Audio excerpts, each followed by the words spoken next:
They say that doubt is the enemy of faith, but what if doubt is not the enemy at all? What if it is the mirror through which you come to see the truth of who you are? The mirror of doubt reflects not your weakness, but your unseen potential waiting to awaken.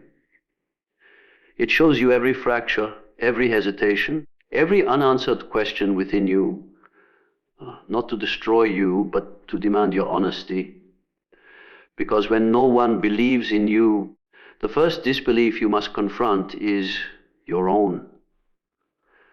The world outside is not separate from the world within. What others project onto you, their disbelief, their criticism, their dismissal, often mirrors the uncertainty that lives quietly in the corners of your mind. When someone tells you that you are not enough, something inside you flinches because on some level you have already whispered that same lie to yourself. The outer voices of doubt only find resonance when they touch the inner chord of self-questioning. And so the mirror of doubt becomes the stage where your shadow dances, showing you the places where your self-belief is still conditional, fragile, or dependent on approval. To stare into the mirror of doubt is to face the rawness of being human. It is to acknowledge that even the strongest souls carry questions that shake their certainty. But growth does not happen in the absence of doubt. It happens when you learn to walk with it. Doubt becomes the sculptor of your resilience, carving away every illusion that your strength depends on external validation. The truth is that no one who has ever achieved something meaningful has walked without doubt. They simply learned to look into it without collapsing. Doubt strips away pretense. It humbles the ego that wants to be seen as powerful and untouchable. When you face the mirror of doubt, it dismantles the false self that was built to impress, to belong, to prove. It leaves only what is real. It leaves the part of you that cannot be faked, the part that knows what it was born for even when it has no evidence to prove it. The mirror does not lie, but it does not condemn either. It simply reflects, asking, what will you do now that you can see yourself clearly? In that reflection, many turn away. They rush to cover their fear with distractions, with noise, with validation. They seek others to tell them they are enough, never realizing that this external comfort only deepens the wound. Because when the applause fades and the praise ends, the silence returns. And in that silence, the mirror waits again. You cannot escape the reflection of your own uncertainty by collecting more belief from others. You can only transcend it by seeing yourself as you truly are, and still choosing to believe anyway. The mirror of doubt also reveals the unseen beauty of your potential.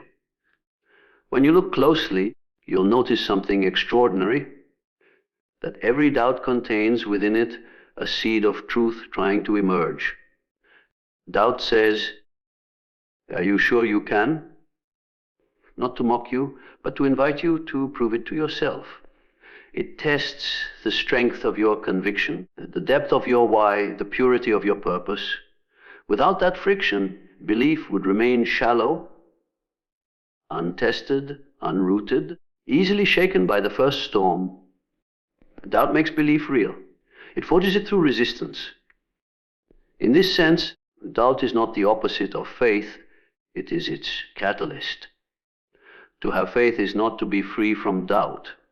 It is to rise above it. It is to look into the mirror and say, yes, I see my fear, I see my uncertainty, and I will move anyway. The mirror reflects the trembling in your heart, but it also reflects the courage that grows in response to it. Every time you choose to act in the face of doubt, you rewrite the image reflected back at you. You turn weakness into strength, fear into wisdom, uncertainty into power. There is another secret the mirror holds. The more you evolve, the more subtle your doubts become. When you are lost, your doubts are loud and obvious. When you grow, they become whispers, disguised as logic, practicality, or humility. But even these quiet forms of doubt can dim your inner light if left unexamined. The mirror keeps you awake. It asks you to remain honest with yourself, to separate humility from self, denial, patience from procrastination, realism from fear. To rise in a world that doesn't believe in you, you must make peace with that mirror. You must learn to look into it not for approval, but for awareness. The reflection you see is not a judgment, it is feedback. It is showing you where to strengthen, where to heal, where to trust yourself more deeply. Each moment of doubt is an invitation to step closer to your authentic self, to stop pretending you are certain and instead become real. And so, when you meet doubt again, in the eyes of others, in your own hesitation, in the silence after every failure, look deeper. Do not turn away. There is wisdom hidden behind that uncertainty. There is a version of you that has been waiting for this moment of questioning to awaken, because only when you confront the reflection without fear can you see what lies beyond it, not the end of your belief, but the beginning of your transformation. There comes a time in every seeker's life when belonging is no longer possible. Not because the world has turned cruel, but because your soul has begun to expand beyond what the world understands. The archetype of the outcast is not born from rejection, it is born from awakening. It is the moment you step beyond collective comfort, beyond imitation, beyond the familiar language of the crowd. You begin to see differently, to feel differently, to think in ways that no longer fit the structures around you. And the moment you do, the world responds by pushing you away. To be an outcast is to walk a path that few dare to walk, one that leads inward rather than outward. It is not exile as punishment, but exile as initiation. The soul is separated from the herd so that it may remember its own voice. The noise of the collective once drowned your intuition. The approval of others once defined your worth. But the outcast is stripped of these illusions. The silence that follows rejection becomes sacred ground, a place where your authentic self begins to speak again. At first, this silence feels unbearable. The mind panics, craving validation, aching for connection. You will question your worth, your purpose, your sanity. You will wonder if you made a mistake by standing apart. But the archetype works in paradoxes. You are pushed away so that you may draw closer to your truth. You are unseen by the world so that you may finally see yourself. Every exile in history, every visionary, every mystic, every artist who dared to birth something new has worn this cloak of isolation. The outcast carries the pain of separation, but also the privilege of vision. When you are cast out, you begin to see what those who belong cannot. You begin to sense the collective illusions that people call reality.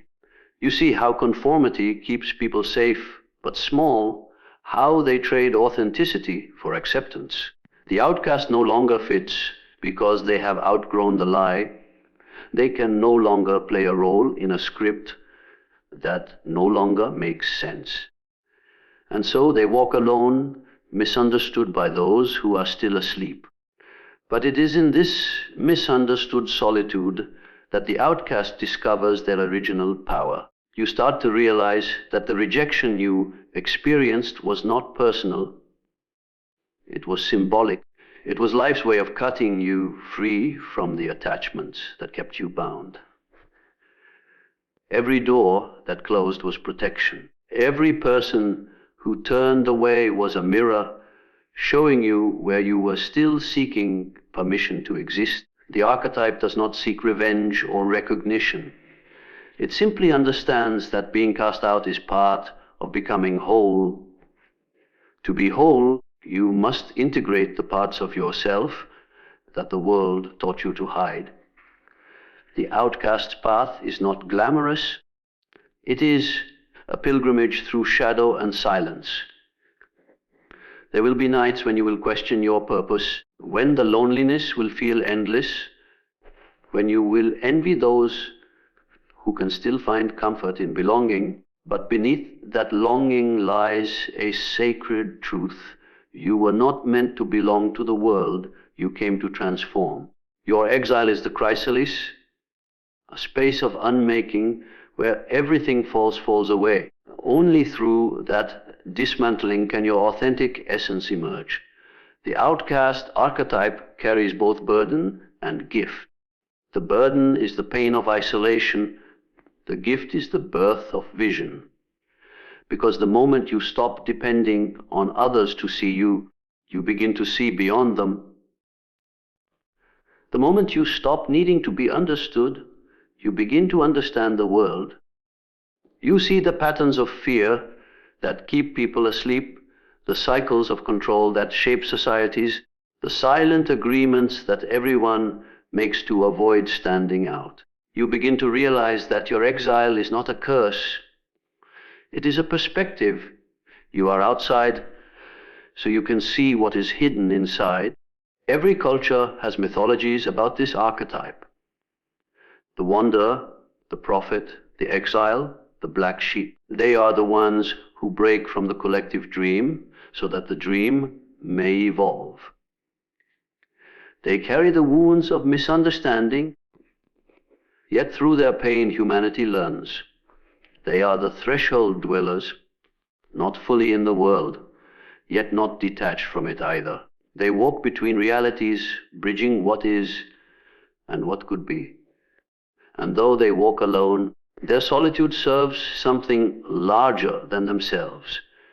To embody the archetype of the outcast is to become radically free. It is to no longer measure your worth by inclusion or exclusion.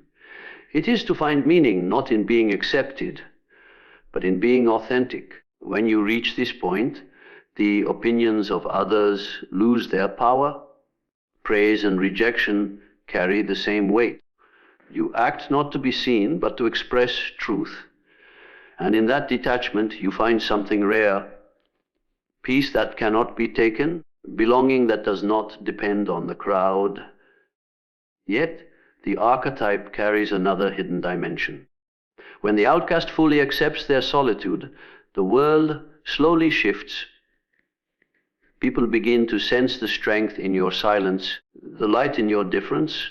The very qualities for which you were once rejected become the ones that inspire others.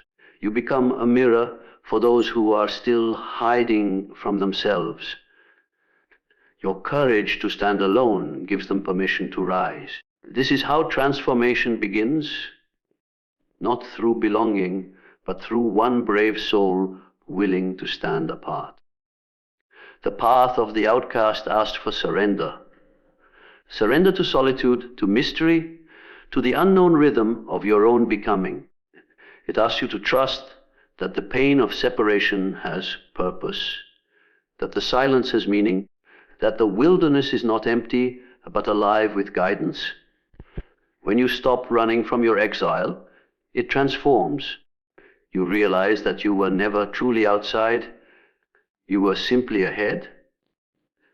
The world could not meet you where you were going, so it sent you forward alone, so that when it was ready to awaken, you would already be there. There comes a moment in every soul's evolution when external validation loses its power. The applause that once fueled you begins to sound hollow. The opinions that once guided your choices begin to blur into static. And in that sacred disillusionment, a quiet truth begins to whisper. The only authority that truly matters is the one that rises from within. The power of inner authority is not about control, dominance, or pride. It is the return to your own center, the place where your intuition, integrity, and wisdom converge into unshakable presence. From childhood, you are taught to obey authority. Parents, teachers, leaders, systems. You are conditioned to look outward for permission, to measure your worth by approval, to mistake compliance for safety. You learn to silence your intuition, to avoid conflict, to follow rules even when they contradict your truth, to chase praise rather than purpose. Slowly, your inner compass becomes muted, replaced by the voices of others echoing in your mind. You forget how to trust yourself, how to listen to your own knowing. And the more you disconnect from that inner guidance, the more fragile your sense of self becomes. But the soul cannot thrive in dependence. It will eventually rebel against every false authority that tries to define it. That rebellion often comes disguised as crisis, a career collapse, a relationship ending, a sudden loss, an inner emptiness that no achievement can fill. These moments are not punishments, they are awakenings. They strip away the illusions that kept you small, revealing the power that was always yours to claim. Inner authority is born not in comfort, but in collapse, in the silence after the external voices fade and you are left with only your own. To awaken inner authority is to reclaim your sovereignty. It is to stand in the knowing that your intuition is valid, your perception is sacred, and your path does not need consensus to be real. You begin to see that truth is not handed down by others. It is uncovered through direct experience. Every time you defer your truth to someone else's opinion, you weaken your center. Every time you override your intuition for approval, you betray your authenticity. But when you begin to act in alignment with your own integrity, something shifts. You stop asking, "What should I do?" and begin asking, "What feels true to me?" That question alone becomes the threshold between imitation and originality. Inner authority is not arrogance. It is not about declaring superiority over others. It is quiet strength, born from self-awareness and grounded in humility. It does not demand obedience or agreement. It does not need to convince. It simply knows. When you operate from this center, you move differently. Your words carry weight not because they are loud, but because they are aligned. Your presence commands respect, not through dominance, but through authenticity. The power of inner authority is magnetic. It draws others not to your ego, but to the truth you embody. But to reach this state, you must first confront the internalized voices that compete with your truth. The voice of fear that says, "What if I fail?" The voice of guilt that whispers, "Who am I to do this?" The voice of shame that insists, "You're not ready yet." These voices are remnants of borrowed authority, the echoes of a world that conditioned you to doubt your own wisdom. The task is not to silence them with aggression, but to meet them with awareness. Every time you choose presence over panic, self-trust over fear, you reclaim a piece of your inner throne. There is a profound difference between power that is taken and power that is realized. External power depends on validation. It must be maintained, defended, and proven. Inner power simply is. It exists regardless of recognition. It cannot be threatened because it does not rely on the shifting sands of approval. When you operate from inner authority, criticism no longer breaks you, and praise no longer defines you. You become self-referenced rather than externally directed. You stop reacting to the world and begin responding to it from a place of clarity. Inner authority also carries responsibility. When you no longer depend on others to tell you who you are, you can no longer blame them when things go wrong. You become accountable for your choices, your energy, your outcomes. This accountability is not a burden, it is liberation. It allows you to shape your life consciously rather than unconsciously repeating inherited patterns. You begin to live by alignment rather than expectation. And through that alignment, life begins to flow with a rhythm that feels natural, effortless, and authentic. This authority within is not found through force, but through stillness. It emerges in moments of solitude, when you can hear the subtle language of intuition. It speaks in sensations, in sudden clarity, in quiet certainty that defies logic. The more you honor that voice, the louder it becomes. The more you ignore it, the quieter it grows, until life itself must shake you awake again. Trusting this inner voice requires courage, especially when it leads you away from the familiar. It may guide you down paths that others do not understand. But those who live by inner authority are not concerned with being understood. They are concerned with being true. The world often fears those who embody inner authority because they cannot be manipulated. They cannot be coerced by fear or flattery. They are unpredictable to systems that rely on conformity. Yet these individuals are the ones who bring forth genuine evolution. They are the visionaries, the healers, the reformers, those who move humanity forward not through rebellion, but through authenticity. Their authority does not come from hierarchy, but from consciousness. When you return to your own authority, you begin to see that every external structure of control, whether political, social, or psychological, only has as much power as the inner weakness it exploits. A person grounded in self-trust cannot be enslaved by fear. They do not seek validation because they already embody it. They do not chase certainty because they have become it.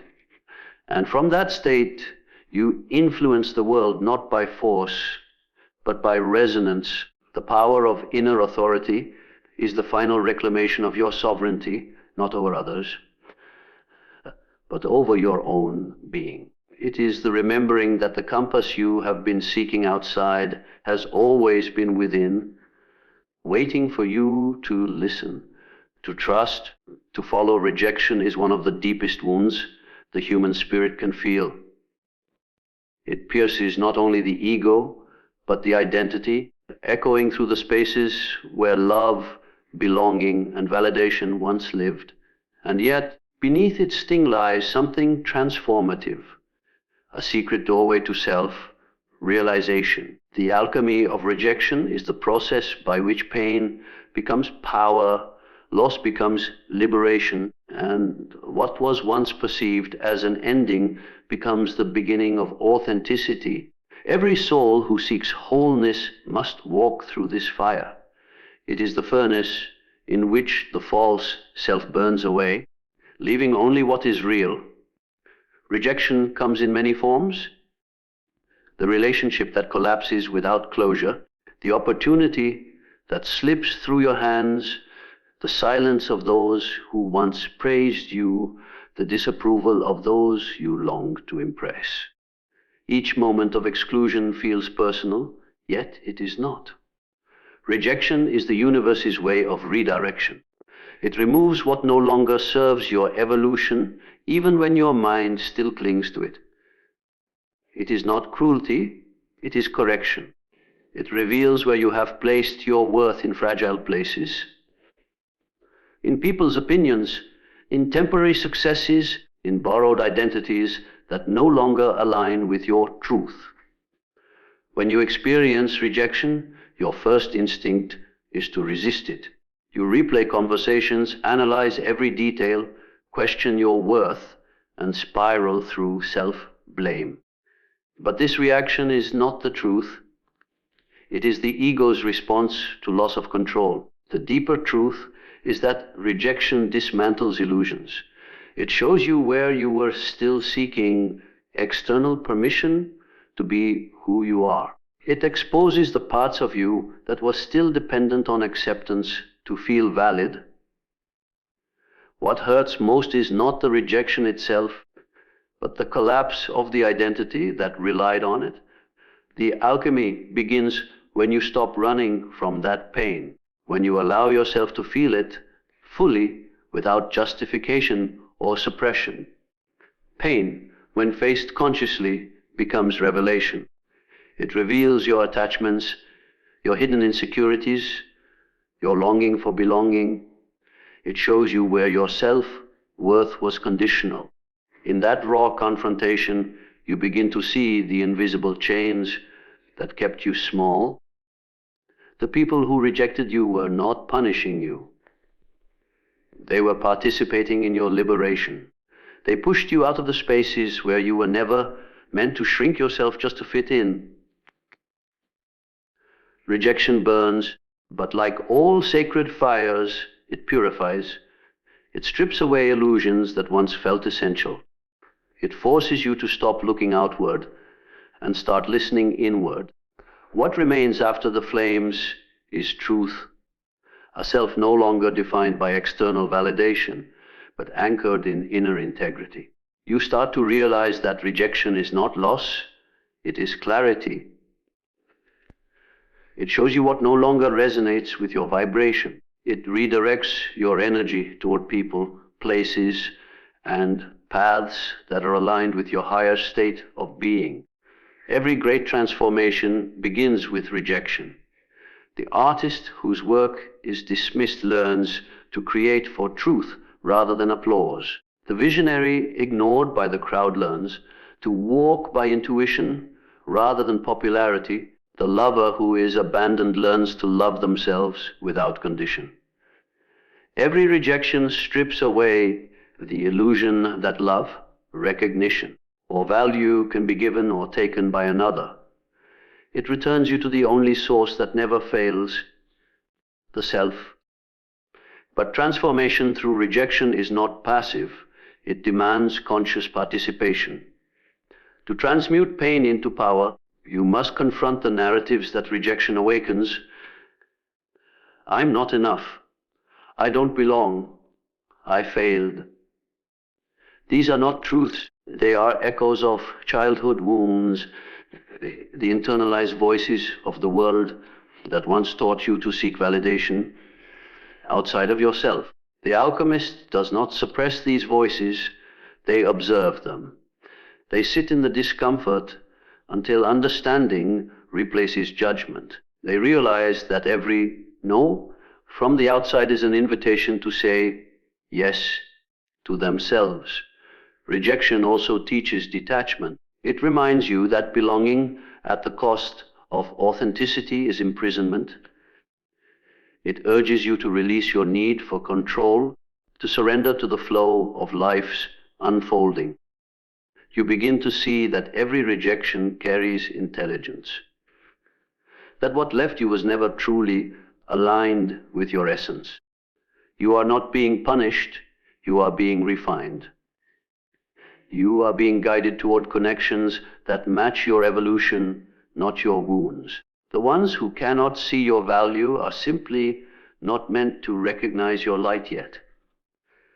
Their disbelief is not your deficiency, it is their limitation. In the deeper layers of consciousness, rejection becomes sacred because it dismantles the ego's illusion of control. It humbles you, cracks you open, and in that openness, you become receptive to higher truth. You stop chasing outcomes and begin aligning with purpose. You stop needing to prove and begin embodying what you already are. The energy that was once spent chasing validation transforms into creative power. What once felt like loss becomes freedom. Rejection also reveals the hidden alchemy between pain and wisdom. It teaches compassion for yourself and for others. You begin to understand that everyone who has ever rejected you was acting from their own limitations, their own fears, their own unhealed pain. You no longer carry resentment, you carry awareness.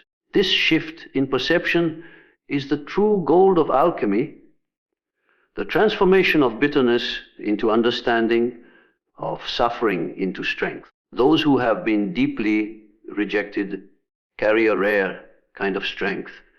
Their validation no longer comes from applause, but from alignment. Their worth is no longer negotiated by approval, but anchored in truth.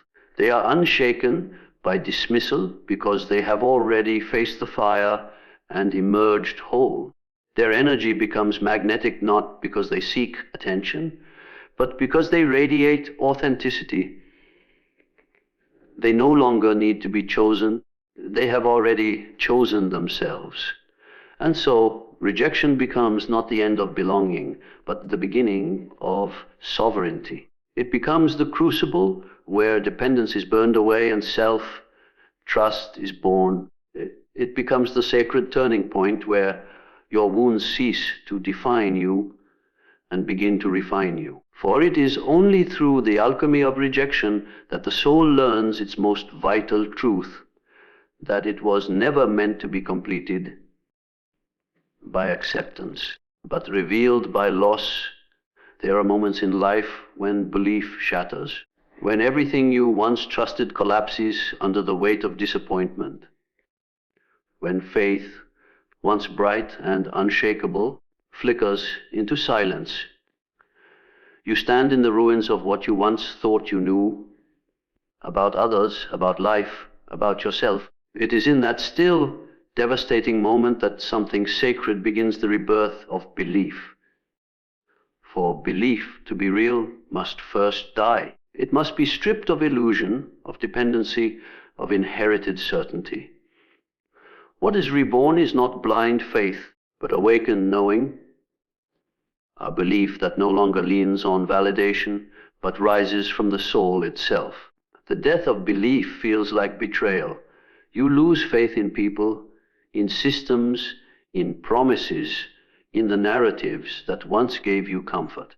The world no longer feels solid.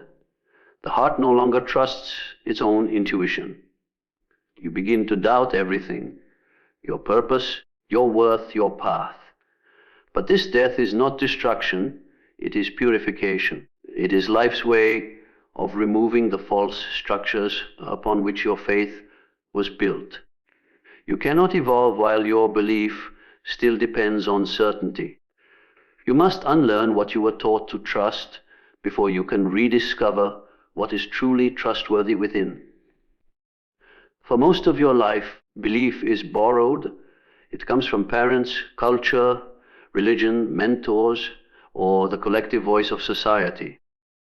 You inherit it long before you ever question it. It comforts you because it belongs to the crowd. It offers belonging, identity, and meaning, but it also limits you. You learn to believe what others say is possible, and in doing so, you unconsciously confine yourself within their boundaries.